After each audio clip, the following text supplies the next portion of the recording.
Новая волна ударов, война в активной фазе, опубликован список погибших, заявление о найденном теле в резиденции Хаменеи, как и кто уже празднует гибель верховного лидера Ирана. США считают потери сотнями, разнесены 14 американских баз в регионе. Резкое заявление МИД Ирана. Тегеран задает вопрос Трампу, кто сорвал переговоры. Озвучен ответ. Путин вступился за Иран. Срочное заседание Совбеза РФ и Совбеза ООН. Громкое заявление из Москвы. Как поможет Кремль? Военная операция США – это удар по Украине. Останется ли Киев без оружия и как много готова отстрелять Америка по целям Тегерана? Путин готов выйти из переговоров о мире в Украине. Последняя решающая встреча. Киев обращается к Москве. Под чем Кремль еще готов поставить подпись? Озвучены подробности.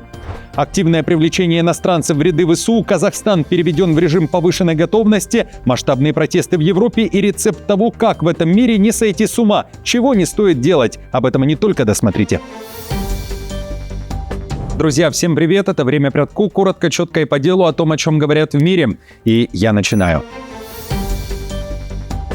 Война в активной фазе, непрекращающиеся удары и заявления. Аятолла Али Хаменеи убит. Израиль начал праздновать его гибель в ночь на 1 марта. Тело верховного лидера Ирана было найдено. Его извлекли из-под обломков резиденции. Такими заголовками пестрят новостные ленты мировых СМИ, в том числе американских и израильских. Иран при этом продолжает заявлять, Вашингтону и Иерусалиму стоит быть готовыми. Представители корпуса стражи исламской революции обратились к Трампу. Трамп должен знать, что сегодня мы оснащены самыми передовыми возможностями, чтобы сражаться с вами годами. В начале войны мы применяем то, что находится в нижней части наших запасов, но по мере ее продолжения мы будем использовать наши самые мощные ракеты. То, что мы до сих пор не раскрывали, то, что мы держали в тайне, все это мы также выведем в свет в эти дни. Иран не озвучивает своих потерь, но говорит, США считают погибших сотнями. Речь об американских военных после ударов по базам в странах Ближнего Востока. Тегеран предупреждает, операция будет продолжена еще более масштабно и сокрушительно. Давайте послушаем. В мощном ответе на эту жестокую агрессию вооруженные силы Исламской Республики Иран с большой скоростью и точностью, помимо жизненно важных объектов безопасности и военных центров сионистского режима на оккупированных территориях, своими молниеносными ударами поразили 14 важных военных баз США в регионе, уничтожив сотни американских военнослужащих и сил режима агрессора.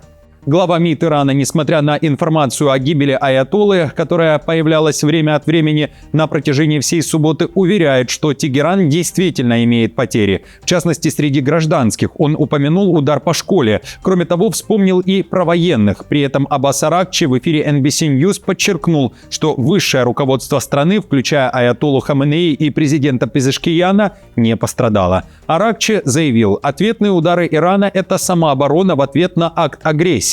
Иран выразил готовность к деэскалации, однако, по словам Аракчи, переговоры возможны только после прекращения атак. И вот какой вопрос задал Белому дому иранский министр. Также цитирую. Еще один момент. Я не понимаю, почему администрация США настаивает на начале переговоров, а затем посреди переговоров атакует другую сторону. Сейчас произошло то же самое, что в июне прошлого года. Мы были в середине переговоров, и знаете, в этот раз мы достигли большого прогресса. 2 дня назад, в четверг, у нас была очень хорошая встреча в Женеве со Стивом Уиткофом и Джаредом Кушнером, и мы смогли обсудить серьезные вопросы, связанные с ядерной программой Ирана. Очевидно, у нас есть разногласия, но мы решили часть этих вопросов и решили продолжать, чтобы решать остальные. Мы направили техническую группу в Вену для встречи с МАГАТЭ, чтобы найти техническое решение проблем переговоров. NBC News при этом пишет, что переговоры были сорваны действиями представителей Израиля. Послушайте. Поскольку переговоры между США и Ираном на прошлой неделе, по всей видимости, были близки к успеху, Израиль вмешался, чтобы упредить дипломатию, сообщил NBC News высокопоставленный ближневосточный дипломат, непосредственно знакомый с недавними переговорами.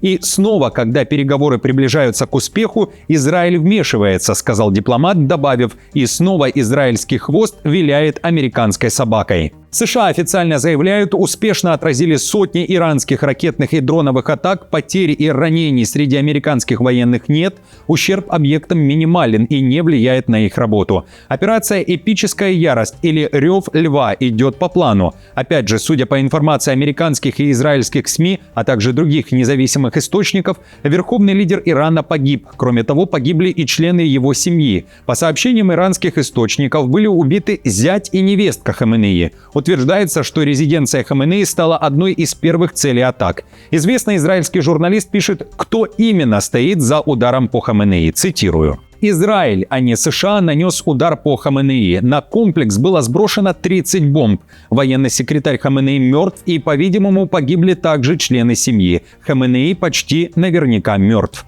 После этого сообщения журналист заявил, что Нетаньяху были продемонстрированы документы, в частности фото, подтверждающие обнаружение тела Хаменеи. Его тело извлекли из-под руин его дворца. С обращением к народу вышел и Нетаньяху. Он также заявил об уничтожении резиденции и уверяет, что все высокопоставленные чиновники, причастные к разработке ядерного оружия, также ликвидированы. При этом он отметил, существует множество признаков того, что Али Хаменеи нет в живых. Израиль не отказывается от продолжения ударов по объектам Ирана. Отдельно глава правительства Израиля обратился к иранцам, призывая их не упустить эту возможность свергнуть иранское правительство. И есть множество признаков того, что этого тирана больше нет. Сегодня утром мы ликвидировали высокопоставленных чиновников режима аятоллы, командиров революционной гвардии, руководителей ядерной программы, и мы продолжим. В ближайшие дни мы поразим тысячи других целей террористического режима.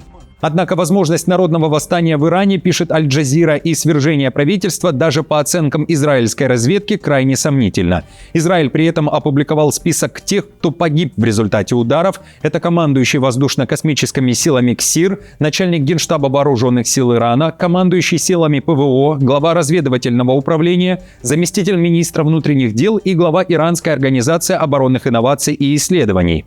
И теперь о реакции Европы. Франция, Германия и Великобритания срочно открестились от ударов по Ирану, заявив, что не принимали участие в военной операции, несмотря на тесные контакты с США и Израилем.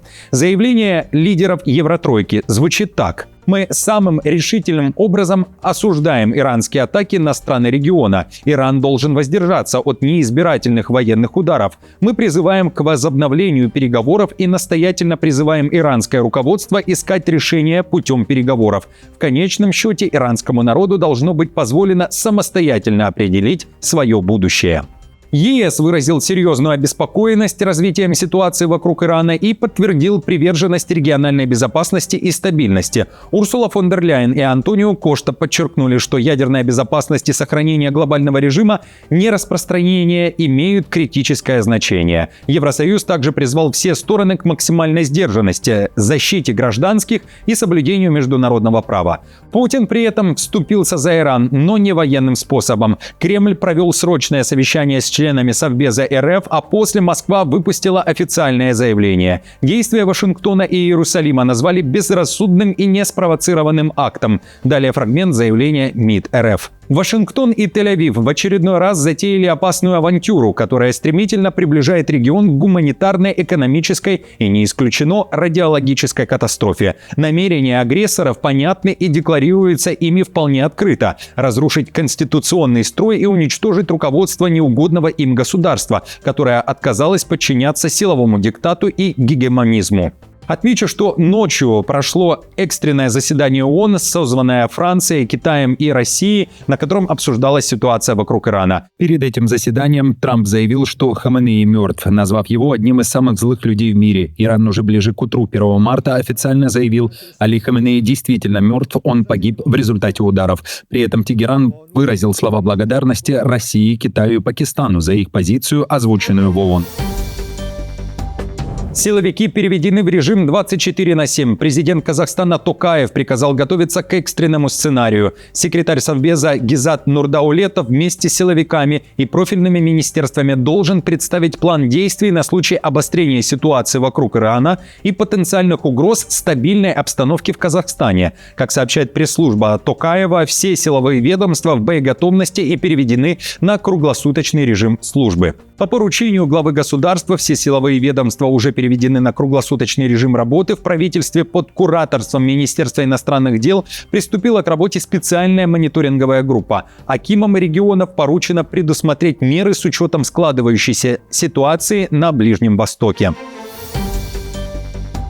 Военная операция США против Ирана может напрямую ударить по Украине. Дефицит американских ракет-перехватчиков уже ставит под вопрос распределение боеприпасов между театрами войны. Об этом пишет Financial Times. Во время прошлогодней 12-дневной войны США и Израиль израсходовали перехватчики с беспрецедентной скоростью. Только ракет СЭД было выпущено до 150, при том, что всего с 2010 года было изготовлено менее 650. Одновременно запасы нужны не только для Ближнего Востока, но и на случай конфликта с Китаем или Россией и для поддержки Украины, пишет издание. Производство отстает, без многолетних контрактов оборонная промышленность не наращивала выпуск, и теперь Вашингтон пытается турбоускорить производственные линии. Далее цитата. Вашингтон может легко израсходовать целый годовой объем критически важных оборонительных боеприпасов всего за 1-2 дня операций, если Иран сможет запустить несколько крупных залпов ракетных и беспилотных атак по американским силам и Израилю, сказала Стейси Петтиджон, директор оборонной программы в аналитическом центре Center for New American Security.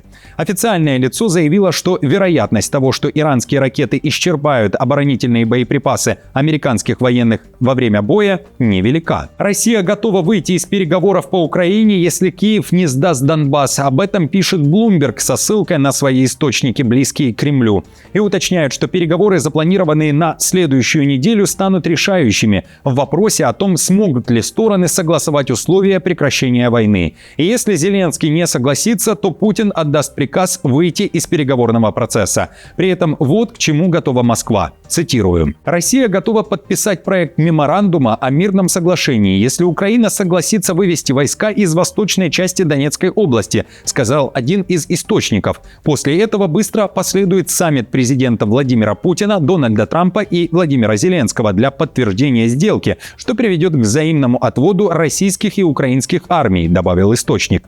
Зеленский при этом по-прежнему считает, что Трамп может завершить войну в Украине, однако также, по мнению Зеленского, единственный, кто может остановить боевые действия уже завтра, это Путин. Вот что сказал Зеленский в интервью немецкому вещателю ZDF. Честно говоря, тот, кто может закончить войну завтра, это Путин. У меня нет возможности закончить эту войну завтра, потому что Путин ведет войну на нашей земле. Я бы хотел ее закончить. У меня есть возможность защищать страну, чтобы Путин больше ничего не оккупировал. И я это делаю. Россия готова и согласиться на гарантии безопасности, которые дадут Киеву США. Об этом заявили на Банковой по результатам переговоров с Кремлем. При этом между Киевом и Москвой по-прежнему нет компромисса по территориям, заявил Буданов, глава офиса. Он уточнил, что по военным вопросам с РФ удалось легче договориться, чем по другим. Буданов говорит о том, что должны сделать и Киев, и Москва. Внимание! Найти компромисс по территориям. Если нет, война продолжится. Вот что еще он сказал в интервью главным каналам Украины. У нас не так много времени на это. В конечном итоге придется констатировать, либо мы нашли решение и действительно все вместе полностью завершаем эту войну, либо каждый из нас берет на себя ответственность за то, что решение не найдено, и мы продолжаем убивать друг друга. А это мы, к сожалению, делаем достаточно качественно и профессионально. Друзья, как считаете, будет ли найден тот самый компромисс между воюющими сторонами? Пишите свои варианты в комментариях. И сейчас быстро отвлекусь. Хочу быстро сказать вам всем спасибо за вашу ежедневную поддержку, за каждую подписку на канал, лайк и добрый комментарий. Это ценно. И я продолжаю. В украинском Минобороны готовятся к экстренным мерам, чтобы остановить самоволки в войсках и, наконец-то, решить проблему мобилизации. По словам главы Минобороны Украины Федорова, уже разработан комплексный план для борьбы с кризисом в армии. Публично инициативу озвучат в ближайшее время, а конкретные решения будут приниматься в ближайшие месяцы. Один из вариантов решения вопроса мобилизации, обмолвился министр, это активное привлечение иностранных граждан в ряды ВСУ. Министр рассказал, что лично выезжал на фронт, встречался с командирами корпусов, бригад и советовался с командирами, как решить проблему самовольного оставления частей и недостатка мобилизованных. По итогам таких встреч получился план действий. Его даже протестировали в войсках, заявил Федоров. Успешно. Вы знаете, что уже много иностранцев на сегодняшний момент присутствуют на стороне нашей страны и воюет. Я отвечу кратко, что наш комплексный план по решению проблем с СЗЧ и мобилизацией, он включает определенные решения о том, как сделать так, чтобы в Украине было больше иностранцев и они также могли выполнять военные задачи в нашей стране. Столицу охватили массовые протесты. Более 20 тысяч людей вышли на главные улицы. Центр Афин буквально захлестнула волна гнева. Греки требуют наказать виновных в самой страшной железнодорожной катастрофе в истории страны, которая произошла 3 года назад в Темпе. Тогда пассажирский поезд Афины-Салоники на полном ходу врезался в грузовой состав. Погибли 57 человек. Как пишут местные СМИ, протесты вспыхнули по всей стране, а профсоюзы объявили масштабную забастовку в день трагедии, 28 февраля. Остановились поезда, замерли порты, а общественный транспорт работал с перебоями. Катастрофа стала символом многочисленных провалов государства, нарушений в сфере безопасности и многолетнего пренебрежения железнодорожной сетью, отмечает Рейтер. Уже в конце марта стартует громкий суд. На скамье подсудимых 36 человек, включая начальника ЖД-станции, руководителей железнодорожной организации и топ-менеджеров отрасли, обвиняемых в провале системы безопасности. Спустя 3 года у нас все еще нет справедливости, и это наполняет нас возмущением и яростью. Но в то же время мы прекрасно понимаем, чтобы эти 57 душ получили справедливость, нам нужно до основания бороться с политикой, которая оставила моральных и фактических виновных без наказания. И напоследок, друзья, для разрядки вот о чем. Простая привычка за столом может быть тихим триггером депрессии. Международная команда ученых установила пугающую связь. Люди, которые регулярно досаливают готовые блюда, чаще сталкиваются с симптомами депрессии и большим депрессивным расстройством. Результаты исследования опубликованы в научном журнале Nutritional Neuroscience. Исследователи проанализировали данные 15 тысяч взрослых, которые досаливают еду. Также всех людей попросили заполнить опросник, необходимый для скрининга и оценки тяжести депрессии. Выводы оказались такими. Склонность к досаливанию повышала риск депрессивных симптомов на 11%, а депрессивного расстройства на 28%. Связь сохранялась даже после учета возраста, пола, дохода, образования, курения и хронических заболеваний. Друзья, только хорошего настроения, никаких депрессий и веры в лучшее, несмотря на то, что живем сейчас в военное время. Держимся, тримаемся. Всего самого лучшего. Спасибо за поддержку, хороших новостей и до встречи уже завтра.